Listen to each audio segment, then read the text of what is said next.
R. N.. Ravi ஊழல் செய்வார்னு நினைக்கிறவங்க கூவத்தில் பிறந்தவங்களா இருக்கலாம். ஃபர்ஸ்ட் அதை பிஜேபி மறைக்கும்னு நினைக்கிறவங்க சாக்கடையில் குளிக்கிறவங்களா இருக்கலாம். ரெண்டாவது, நீதிமன்றம் சொன்ன பிரச்சனைகளுக்கு, நீதிமன்றம் தண்டிச்ச பிரச்சனைக்கு வெக்கம் இல்லாமல் அமைச்சராக இன்னும் இருந்துட்டு இருக்கிற ஒரு அமைப்பில் இருந்து ஆர்.என். ரவியை பார்த்து கேள்வி கேட்கறதுங்கிறது முட்டாள்தனம். எல்லா இடத்துலையும் கவர்னர் நியமிச்சிட்டாங்க, இவர் தான் கவர்னர். இங்க மட்டும் அடிஷனல் சார்ஜா கொடுத்திருக்காங்க. அப்ப இந்த அடிஷனல் சார்ஜ் தொடர்ந்து இருக்க போறாரா, இல்ல அண்ணாமலை ஐயா, அதாவது திருவண்ணாமலை ஈஸ்வரர் கவர்னர் ஆக போறாரா, ஏதாவது தெரியுமா? இவருக்கு அடிஷனல் சார்ஜ் தானே கொடுத்திருக்காங்க. கேரளாலே தூள் கிளப்பிட்டு இருக்காருல்ல, கரெக்டா ஆட்சி அமைக்கணும், ஆளுநர் ரிப்போர்ட்ல மாத்தி கரெக்டா பேசுறாரு. நீ சொல்றதெல்லாம் எழுதி கொடுக்கறது பேசணுங்கிறதுக்காக நீங்க கொண்டு வரல, இது என்னுடைய உரை அப்படின்னு தெளிவா சொல்றாரு. வடநாட்டுல ஒரு தப்பு நடந்தது தெரியுது. தப்பு நடத்திய ஆள் யாரு? டிஆர் பாலுவோடைய ஃப்ரெண்டா, இல்ல ஓபிஎஸ் உடைய ஃப்ரெண்டா, இல்ல யாருடைய ஃப்ரெண்டு, இல்ல எடப்பாடி தான் தப்பு பண்ணாரா? அந்த 3 பேர் செத்தது இயற்கைக்கு முரணானது. தப்பு நடந்திருக்கு. அங்க போய் எதையோ எடுக்கணுங்கிற ஒரு எண்ணம் யாருக்கோ இருந்திருக்கு. கண்டுபிடிச்சு கொடுங்கன்னு தானே கேட்கிறோம். நீங்க இன்னும் ராமஜெயம் கொலையே கண்டுபிடிக்கல. இத்தனைக்கு நேருடைய தம்பி. சும்மா உதார விடாதீங்கன்னு சொல்றேன். அதாவது இந்த சிறுபான்மையினர் மீட்டிங்ல எல்லாம் போய் பேசிட்டு பயங்கரமா உங்களை நாங்க தான் காப்பாற்றணும் அப்படின்னு உதார விடுற மாதிரிலாம் ஒரு முதலமைச்சரா உதார விடாதீங்க. உதார விடாதீங்க. ஸ்ட்ரைட்டா ட்ரை பண்ணி பாருங்க. அதிமுகங்கிறது 99% தொண்டை, ஒரே 1% தான் தலைவன் பொறுப்புல இருக்கிறவன். திமுக அப்படி கிடையாது. திமுக 20% சொந்தக்காரன். இதுல அந்த 13 பேர் குறுநில மன்னர்கள் அவனுடைய சொந்தக்காரன். மீதி தான் பாவம் அப்பாவி தொண்டை. 22 பேர் கூட்டணி, எல்லாருக்கும் சீட்டு கொடுக்க போறீங்க. 21 தானா? 21 பேர் கூட்டணி, எல்லாருக்கும் சீட்டு கொடுக்க போறீங்க. கொடுக்க போறது இல்ல. அவங்க எல்லாம் சும்மா சம்சா தான். உங்களுக்கு ஏகப்பட்ட பேர் ஆல்ரெடி வேலை செஞ்சுட்டு இருக்காங்க, எங்களுக்கு நல்லா தெரியும். வேலை செய்யட்டும். சீட்டுங்கிறது இப்படித்தான் இருக்கும். 6 7 ஆகும். 25 28 ஆச்சு. IUML 3 2 ஆச்சு. இப்ப மீதிக்கு திமுக நிக்க போகுது. விசிகா ஒன்னும் தப்பு பண்ணாது.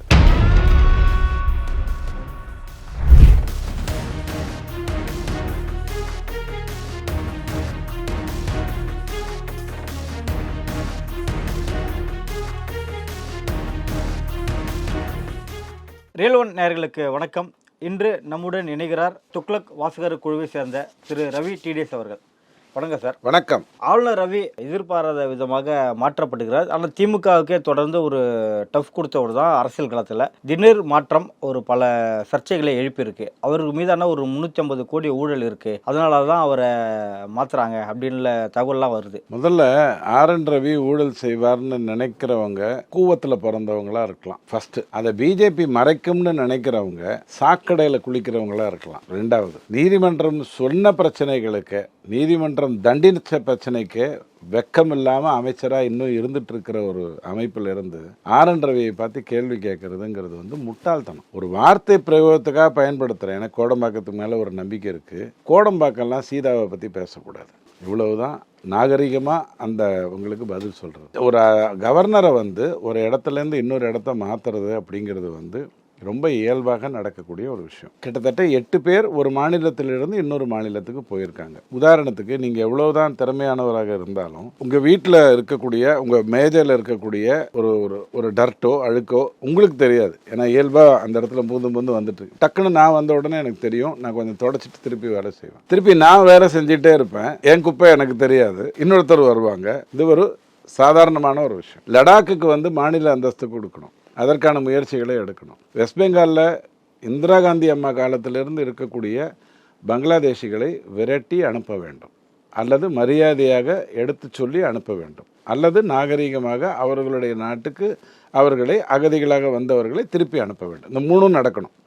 திருட்டுத்தனமாக வந்தவனுக்கு முதல்ல சொன்னது, ஏமாற்றிட்டு வந்தவனுக்கு 2வது சொன்னது. வேறு வழி இல்லாமல், ஏன்னா அந்த நாட்டில் போய் எண்ணத்தை உருப்பிட்டு மேலே வர முடியும். அதனால் வந்தவங்க திருப்பி அனுப்பப்படும். ஏன்னா ஒரு அகதி அப்படின்னு சொன்னால் அவர் தன்னுடைய நாட்டில் வாழ முடியாத நிலையில் உங்ககிட்ட வர்றார், தஞ்சம் போகிறார். அவருக்கு கரெக்டான ஒரு நிலைமையை திருப்பி ஏற்படுத்தி அவர் அங்கே ஒரு ஹாஸ்பிட்டலுக்கு வர்ற பேஷண்ட் மாதிரி தான் அகதி. ஹாஸ்பிட்டல்லே படுத்துட்டா என்ன ஆகும்? வருஷம் பூரா காலம் பூரா அவசியம் இல்லை. ஸோ அது அங்கே வெஸ்ட் பெங்காலில் நடக்கணும். மமதா கிட்ட ரெடி பண்ண வேண்டிய வேலைகள் ஏகப்பட்டது இருக்குது. திமுக மாதிரி மமதா டைரெக்டாக தப்பு பண்ணுறவங்க இல்லை, தப்பு பண்ணுறவங்களோட இருக்கிறவங்க. இங்கே டைரெக்டாகவே தப்பு நடக்கும். இவன் தான் கொலைகாரன், இவன் தான் பிட் பாக்கெட், இவன் தான் மொல்ல மாதிரி, இவன் தான் கேப் மாதிரி. ஆனால் அவங்க நிலைமை என்னென்னா கேப் மாரிக்கு நடுவில், மொல்ல மாரிக்கு நடுவில், கொலகாரனுக்கு நடுவில், பிட் பாக்கெட்டுக்கு நடுவில் உட்காந்துருக்கிற ஒரு மகாராணி. இதான் கதை. ஸோ இப்போ அங்கே ஒருத்தர் போகணும். இதுதான் நடந்திருக்கு. இது எப்போதுமே யாராக இருந்தாலும் பண்ணுவாங்க. ஒரே ஒருத்தர் மட்டும் புதுசாக கவர்னர் ஆகியிருக்காரு. பீகார்லேருந்து ஒருத்தர் புதிதாக கவர்னர் ஆகியிருக்காரு. ஆர்என் ரவிக்கு இங்கே வேலை முடிஞ்சிருச்சான்னா உண்மையை சொன்னால் வேலை முடிஞ்சிருச்சு. என்றைக்கு வேலை முடிஞ்சிருச்சு அப்படின்னு கேட்டிங்கன்னா, ஆட்டுக்கு தாடின்னு அண்ணாதுரை ஐயா கதை விட்டுக்கிட்டே இருந்தார் இல்லையா, போஸ்ட்மேனு, நாங்கள் கொடுக்குற லெட்டரை அனுப்ப வேண்டிய ஒரு வேலைக்காரன் அப்படின்லாம் இங்கே மெல்டிங் பாயிண்ட்டு சரவணன்லாம் பேசிக்கிட்டு இருந்தாங்க இல்லையா. இந்த இதுக்கு நீதிமன்றம் பதில் சொல்லிச்சு பாருங்க.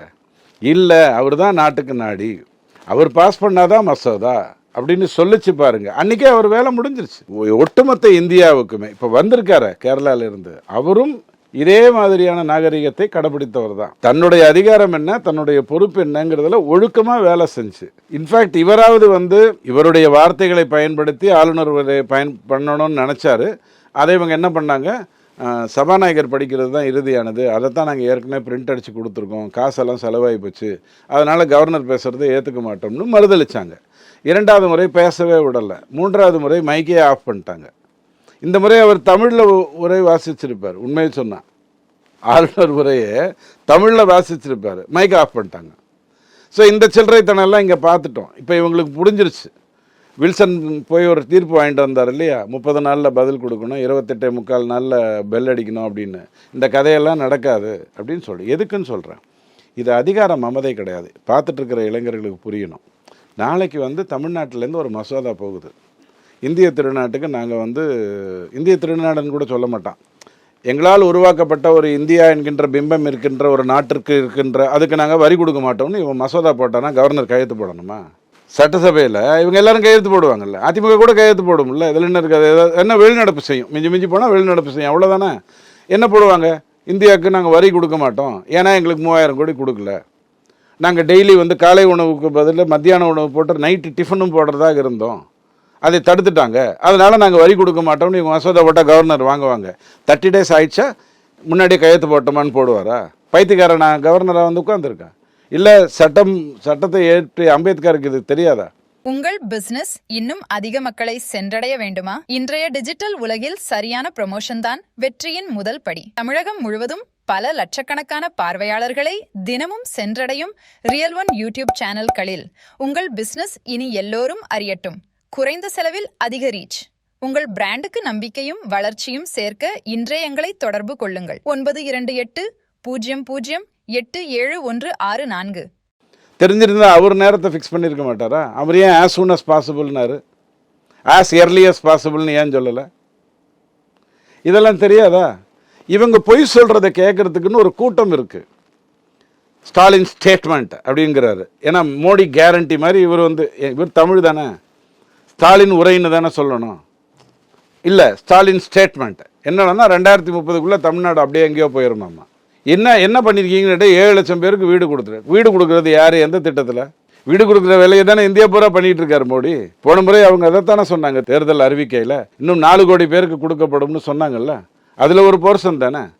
நீ எதுக்கு யாரோ பெற்ற பிள்ளைக்கு நான் தான் அப்பன்னு உட்காந்து போஸ்டர் ஒட்டிட்டு இருக்கீங்க? இப்போ ஆர்என் ரவி மீதான அந்த ஆரோவில் நிலம் மீதான புகார் முற்றிலும் தவறு அப்படின்னு சொல்றீங்களா? கொண்டு வாங்கங்கிறேன். கொண்டு வர்றதுக்கு உங்களுக்கு தகுதி இல்லைன்னு நான் சொல்லிட்டேன்.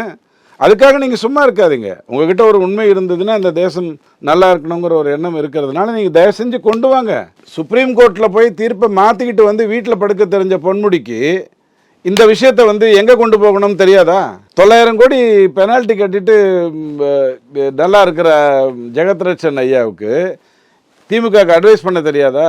ஒரு ஊழல் செஞ்சுருக்காரு, வா நான் கொண்டு போகிறேன் சொல்ல தெரியாதா? கொண்டு போகங்கிறேன். அதை விட்டுட்டு ஸ்டேட்மெண்ட் எதுக்கு விடுறீங்க? அது தப்பு இல்லை, சும்மா ஒரு பொய்யை பரப்புற வேலை இல்லை. அது நீங்கள் எத்தனையோ பேர்கிட்ட ட்ரை பண்ணீங்களே. சிஏஜி ரிப்போர்ட்டுன்னு ஒன்று சொன்னீங்க துவாரகாவில். நான் உடனே கேள்வி கேட்டேன், எல்லா தொலைக்காட்சியிலையும் கேள்வி கேட்டேன். கெஜ்ரிவால் ஏதாவது பேசியிருக்காரா? நீங்கள் சொல்கிற துவாரகா அவர் தானே முதலமைச்சர், அவர் பேசியிருக்க, அவர் இந்தி கூட்டணியில் தானே இருந்தார். அப்போது சிஏஜி ரிப்போர்ட் வரும்போது பேசியிருக்காரான்னு கேட்டேன். கேட்கல, சும்மா பொய்யை கதை விட்டுட்டிங்கன்னா, அதாவது பச்சையாக சொல்கிறதா இருந்தால், நான் விபச்சாரி ஆகிட்டேங்கிறதுனால பத்தினிகளெல்லாம் பார்த்தா எனக்கு கொஞ்சம் கடுப்பாக இருக்கும். இவன் மட்டும் எப்படி பத்தினியாக இருக்கா, ஏதாவது இருக்கும், தான் அவன் வந்துட்டு போகிறான் அப்படின்னு இவங்களே பரப்பி விடுவாங்க. பிரச்சனை இவங்க விபச்சாரியானது தான், பத்தினி மேலே இல்லை. ஸோ கொண்டு வாங்கங்கிறேன். கொடநாடு வழக்கு இன்னும் முடிக்காதது ஏன்? உதகை முதன்மை நீதிமன்ற அமர்வு வந்து கேள்வி எழுப்பியிருக்கு. தேர்தல் காலத்தில் இந்த கேள்வி எழுப்பப்பட்டது எடப்பாடிக்கு ஒரு அச்சுறுத்தலையும் அதிமுகவுக்கு ஒரு பின்னடைவையும் ஏற்படுத்துமா? எதுக்காகங்க? ஜெயலலிதா கொலையில் இருக்கும் மர்மத்தை கண்டுபிடிப்பேன் வாக்குறுதி கொடுத்தது யாரு? முதல்வர் ஸ்டாலின். ஆறுமுகசாமி. அவர் ரிப்போர்ட் கொடுத்து 4 பேர் மேல புகார் போடுங்கன்னு சொன்னாரு. அதை செய்யாம இருக்கிறது யாரு? ஸ்டாலின் ஐயா. வேலுமணியும் தங்கமணியும் 2019 சொல்றாரு. வேலுமணியும் தங்கமணியும் நாங்கள் இப்போ ஆட்சி அமைப்போம், 22 இடத்துல நாங்கள் தான் வெற்றி பெற போகிறோம், நாங்கள் ஆட்சி தப்பாக கூட்டினார் வேற பாவம், கூட்டிட்டு நான் எப்படியாவது ஆட்சி அமைப்பேன், ஆட்சி அமைச்ச உடனே வேலுமணி தங்கமணி உள்ளே போயிடுவாங்கன்னு சொன்னார். 2019 21 வெற்றி பெற்றாரு. இப்போ முடிக்க போகுது. ஏன் எதுவும் பண்ணல? எதையாவது சொல்லிட்டு இருக்காங்க. கொடநாடு விஷயத்தில் ஏதாவது தப்பு நடந்திருந்ததுன்னா டிஆர் பாலுட்ட கேட்டிங்கன்னா சசிகலா அம்மா சொல்லிட்டு போகிறாங்க. ஓபிஎஸ்ட்ட கேட்டிங்கன்னா இபிஎஸ் ஐயா பற்றி சொல்லிட்டு போகிறாரு. துணை முதலமைச்சராக தான் நீதிமன்றமே இந்த கேள்வி எழுப்பியிருக்குல்ல. பாருங்க, கேள்வி எழுப்பது நீதிமன்றத்தினுடைய தார்மீக உரிமை. ஏன் பண்ணாமல் இருக்கீங்கிறது கேட்கணும். ஆறுமுகசாமி கேட்டிருக்கணும். நீங்கள் எனக்கு பணம் கொடுத்தீங்க, இபிஎஸ் தான் எனக்கு கமிஷன் ஏற்படுத்தினாரு, ஓபிஎஸ் வந்து 10% தான் மர்மம் உங்களுக்கு தெரியும், 90% மர்மம் எனக்கு தான் தெரியும் அப்படின்னாரு. ஆனால் அவர் வந்து எதுவுமே பேசலை. இருந்தாலும் நான் மேனேஜ் பண்ணி ஒரு மாதிரி ரிப்போர்ட்டை கொடுத்துருக்கேன், நீங்கள் நடவடிக்கை எடுங்கன்னு கேட்கணும். நடவடிக்கை எடுக்கணும். தேர்தலுக்கு அதுக்கும் சம்பந்தம் இல்லை. இதுக்கு தான் பிஜேபி திரும்ப திரும்ப தலையில் அடிச்சுக்குது. ஒரே நாடு ஒரே தேர்தல்னு கொண்டு போவோம்னு தலையில் அடிச்சுக்குது. இப்போ வந்திருக்காரு இல்லையா, எல்லா இடத்துலையும் கவர்னர் வந்து நியமிச்சிட்டாங்க, இவர் தான் கவர்னர்னு. இங்கே மட்டும் அடிஷ்னல் சார்ஜாக கொடுத்துருக்காங்க. அப்போ இந்த அடிஷ்னல் சார்ஜ் தொடர்ந்து இருக்க போகிறாரா, இல்லை அண்ணாமலை ஐயா, அதாவது திருவண்ணாமலை ஈஸ்வரர் வந்து கவர்னர் ஆக போகிறாரா? ஏதாவது தெரியுமா? இவருக்கு அடிஷ்னல் சார்ஜ் தானே கொடுத்துருக்காங்க. கேரளாலே தூள் கிளப்பிட்டு இருக்காருல்ல, கரெக்டாக ஆட்சி அமைக்கணும், ஆளுநர் ரிப்போர்ட்டில் மாற்றி கரெக்டாக பேசுகிறாரு. நீ சொல்கிறதெல்லாம் எழுதி கொடுக்கறது பேசணுங்கிறதுக்காக நீங்கள் கொண்டு வரல, இது என்னுடைய உரை அப்படின்னு தெளிவாக சொல்கிறாரு. சொல்லி பேசியிருக்காரு. பாரத மாதாவுடைய படத்தை வச்சதை வந்து ஆர்எஸ்எஸ் உடைய சிந்தனைன்னு ஒரு கம்யூனிஸ்ட் சொல்கிறான்.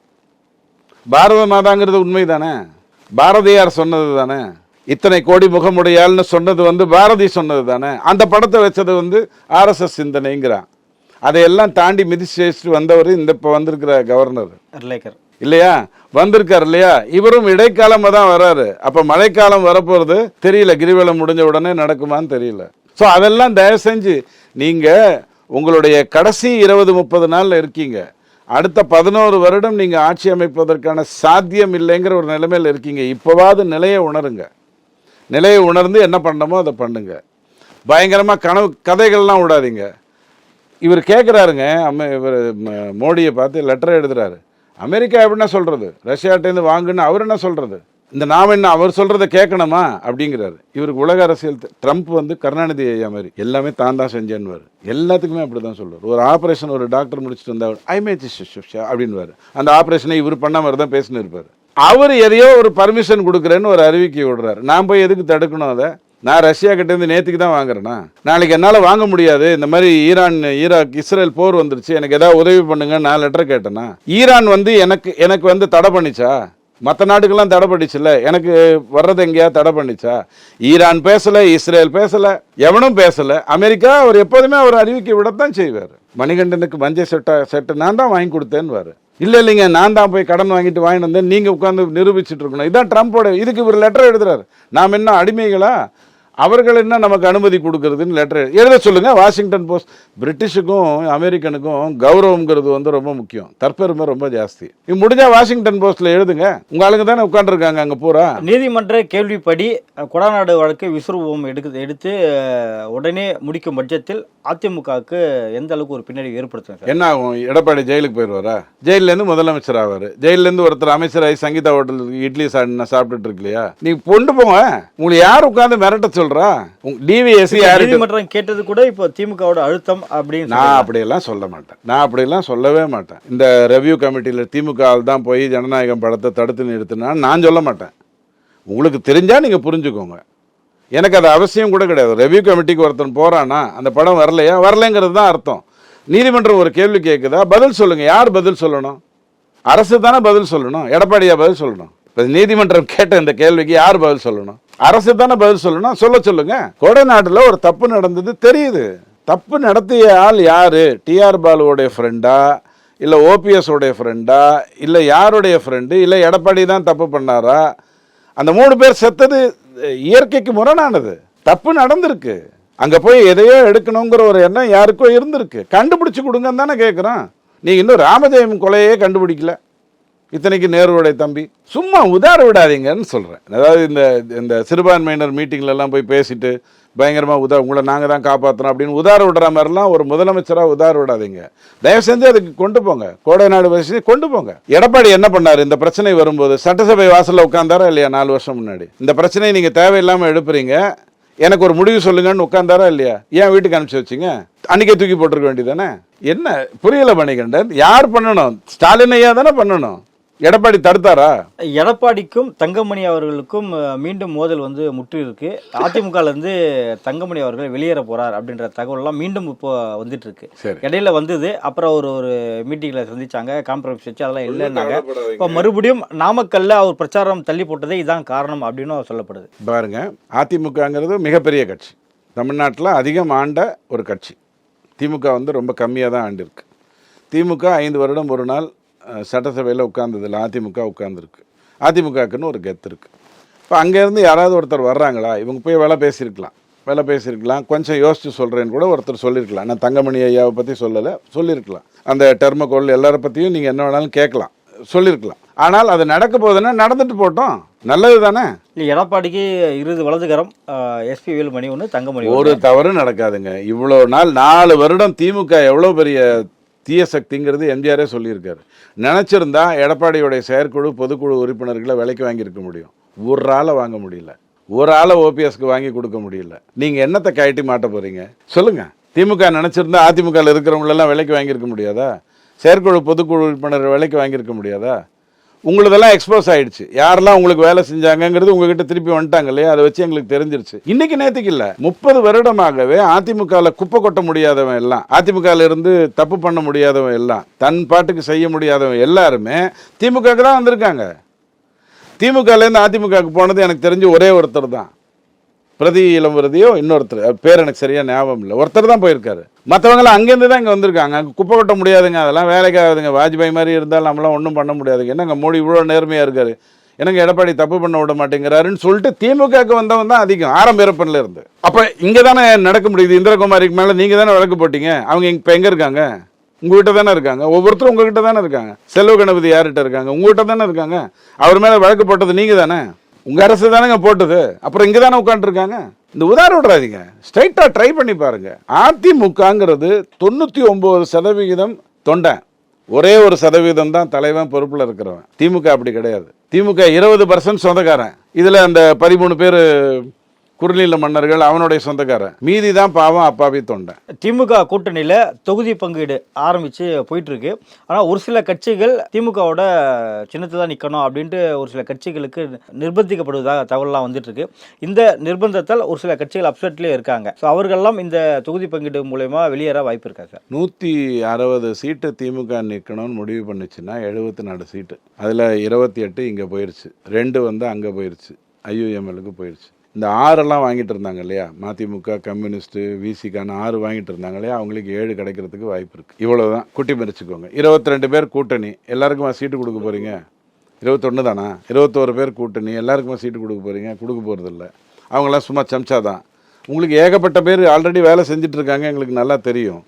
வேலை செய்யட்டும்.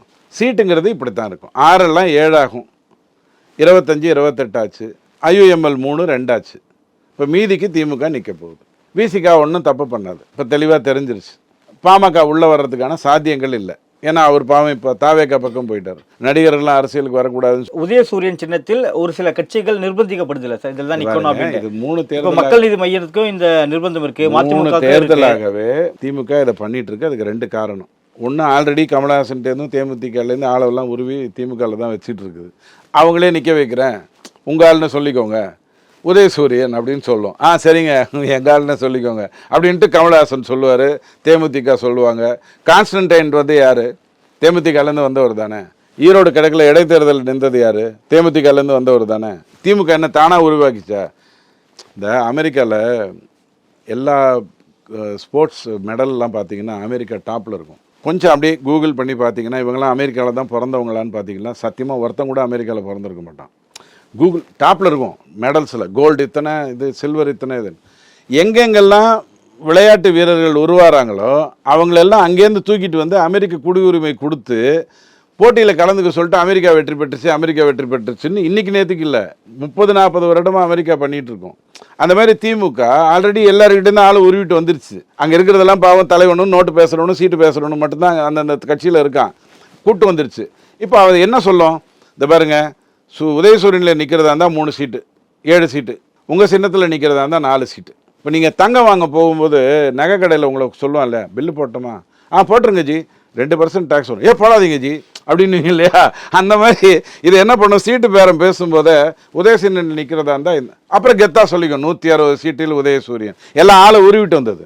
அல்ல அதை இந்த இதுனால கூட்டணி உடைய வாய்ப்பு இருக்கு. இதுக்கு மேலே இப்ப இதுக்கப்புறம் வாய்ப்பு இல்லை. ஏன்னா தாவேகா பக்கம் யாரும் போகக்கூடாதுங்கிறதுல திமுக உறுதியா இருந்துருச்சு. சரி, எல்லாரும் சொன்னது திமுகவோட பி டீம் தான் தாவேகா அப்படின்னு எல்லாரும் சொல்றீங்க. இந்த பாருங்க, தாவேகா பி டீமா ஏ டீமாங்கிறதெல்லாம் எனக்கு தெரியாது. நான் பத்திரிகையை படித்துட்டு எனக்கு தெரிஞ்ச கருத்துக்களை நேர்மையாக பாமரனுக்கு புரிகிற மாதிரி சொல்கிற ஒரு மனிதன். தாவேக்கா பி டீமாக இருக்கட்டும் ஏ டீமாக இருக்கட்டும், ராகுல் காந்தியோட டீமாக ஏன் பிஜேபியோட பி டீமாகவே இருந்துட்டு போட்டோம், எனக்கு அதை பற்றி தெரியாது.